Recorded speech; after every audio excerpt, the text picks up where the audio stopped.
Salam sejahtera buat kita semua. Berikut saya akan memaparkan penerapan nilai-nilai anti korupsi di unit kerja.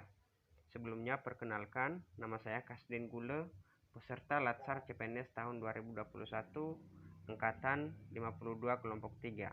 Pengampu materi, Ibu Dr. Dumasari Harap, SH, MSE. Materi yang saya bawakan adalah penerapan nilai-nilai anti korupsi di sekolah. Korupsi adalah penyelewengan atau penyalahgunaan uang negara atau perusahaan untuk kepentingan pribadi atau orang lain. Anti korupsi adalah tindakan untuk mengendalikan dan mengurangi korupsi dengan upaya mendorong generasi mendatang dalam menolak secara tegas terhadap setiap bentuk korupsi. Korupsi bisa terjadi kepada siapa saja. Oleh karena itu, ada 9 nilai dasar anti korupsi yang harus dikuasai. Pertama, nilai kejujuran. Contohnya, mengakui kesalahan yang kita perbuat pada atasan. Kedua, peduli. Contoh penerapannya misalnya menegur teman yang melakukan kesalahan, berpartisipasi dalam kegiatan sekolah jika terjadi kemalangan siswa atau guru, peduli akan kebersihan lingkungan sekolah. Kemandirian. Kemandirian adalah keadaan seseorang di mana dapat berdiri sendiri dan tidak bergantung pada orang lain. Contoh penerapannya misalnya mampu mengerjakan tugas yang diemban secara mandiri tanpa harus menunggu arahan dari pimpinan.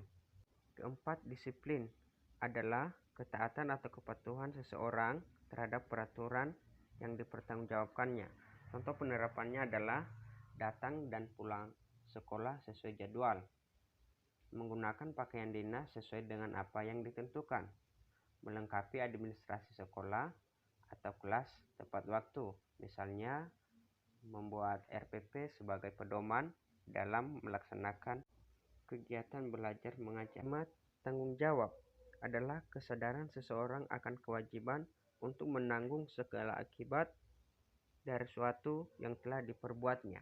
Contoh penerapannya di sekolah sebagai seorang guru misalnya tanggung jawab seorang guru untuk mendidik dan membimbing siswa dengan baik dan benar.